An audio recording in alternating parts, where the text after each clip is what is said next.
PEGI 16. I know what you're wondering. What is true and what is false? The Witch Queen is an unsettling mystery. Our biggest foe, Savathun, has our grandest tool, the light. It's paying off narrative threads that we planted way back in Destiny 1. I'm here to protect humanity. How do we stop this? The stakes in the universe are rising, and it's the greatest challenge that we've ever faced. We're shedding that dogma of light equals good, darkness equals bad. We're really entering the mists and trying to discern what's in front of us and what's lurking just underneath the surface. What is your truth now? There are a lot of bombshells in the Witch Queen narrative. And that's just scratching the surface of what we're going to get into this year.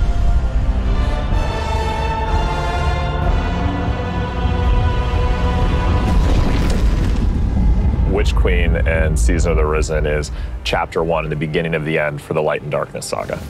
We're really getting to the core of what it means to be a guardian. We are looking at and asking big questions about the light and darkness. We have a big bad that we've been anticipating for a really long time coming back in the form of Savathun. Savathun's had a hand in most of the major conflicts that we've been involved with. We've heard about Savathun for years and just bits and pieces, and then you see it slowly building over seasons until we come to this huge critical point. Savathun's no longer just someone you hear about. She's not just interfering in little ways. She's now ready to take center stage.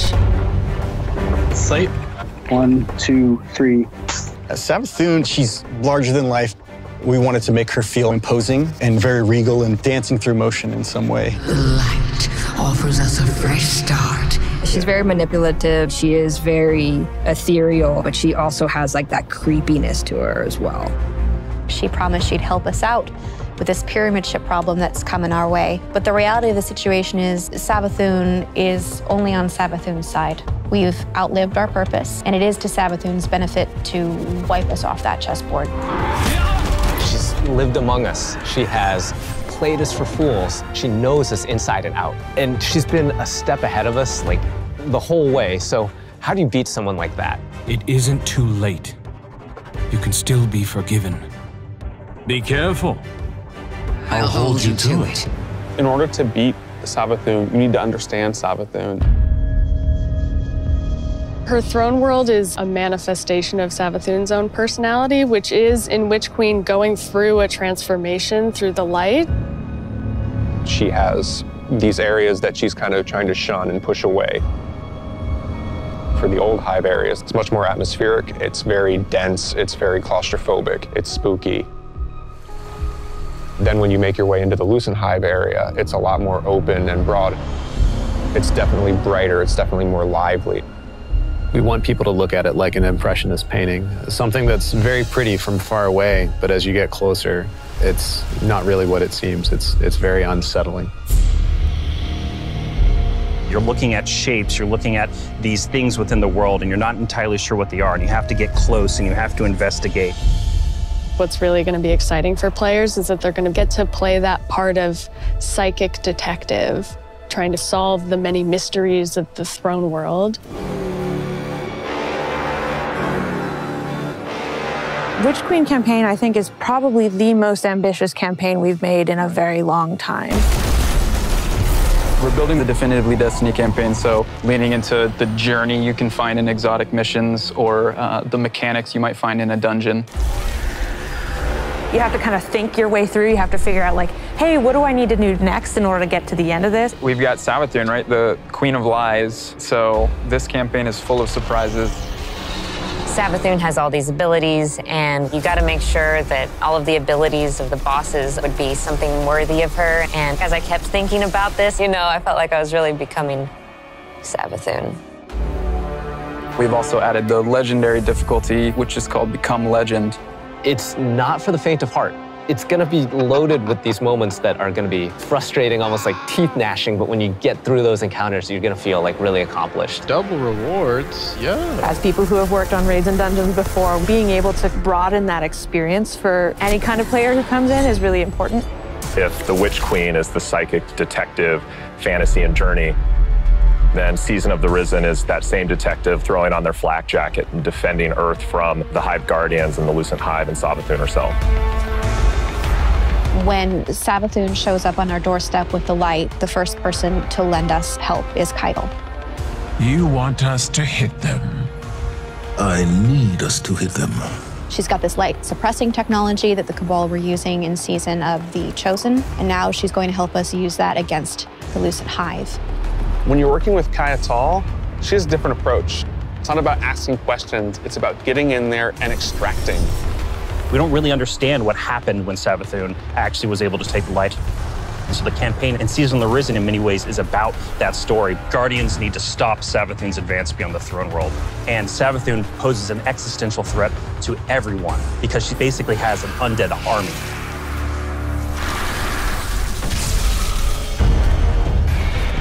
In fighting the Lucent Brood, this isn't our first time in the game fighting other Lightbearers, but it is the first time that we'll be facing other Lightbearers that have much more relentless motives.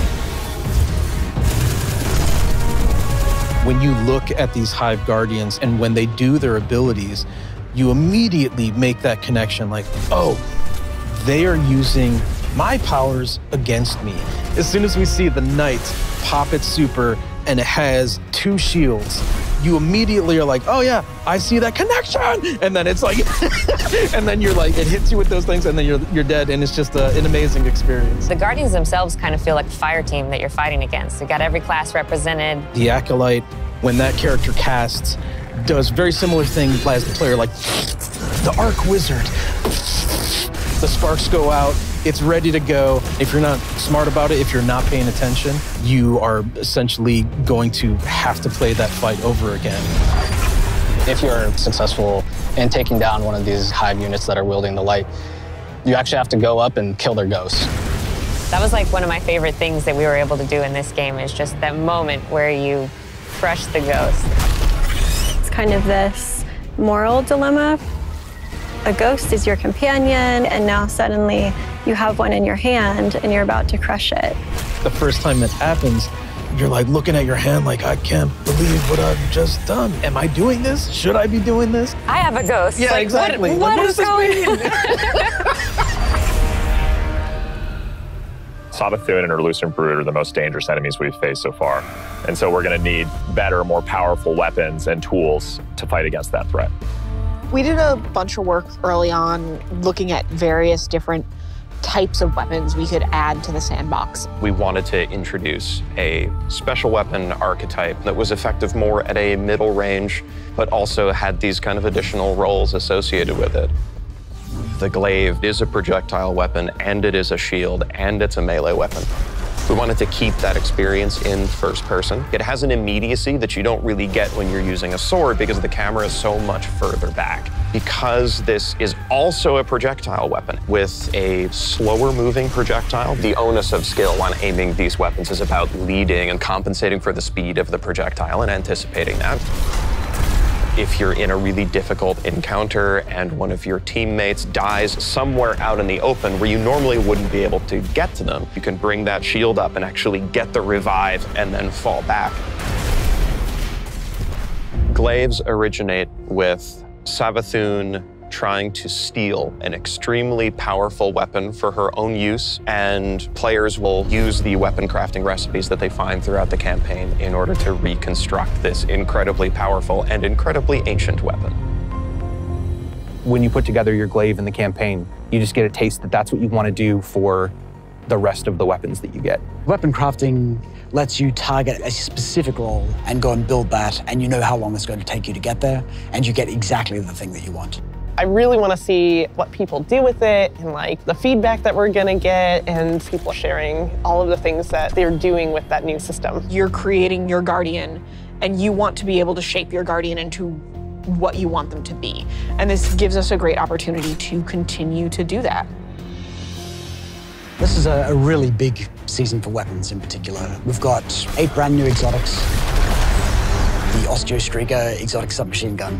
This is something which Guardians have made, but it's modeled after weapons of sorrow, like Thorn and Touch of Malice. Fires swarms of tiny homing projectiles that land on a target and then explode in this poison burst. We have an exotic machine gun where the whole idea is be the Colossus. You can launch a barrage of up to 20 homing missiles. It's a comical amount of projectiles on the screen. We're doing an exotic glaive for each class this time, and the exotic perks tie deeply into the mechanics of the classes. We think they're going to be really cool additions to build crafting.